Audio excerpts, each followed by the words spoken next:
galera do Quintela.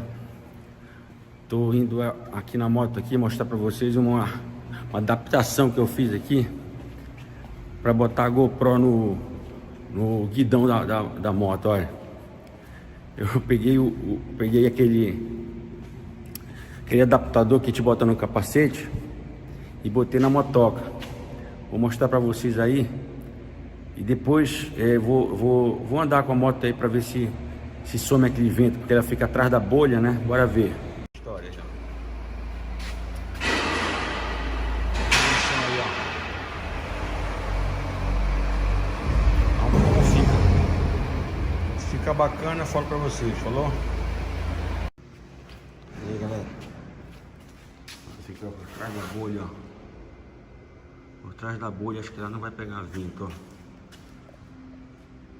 Eu vou filmar, se prestar, a gente bota aí no vídeo, falou?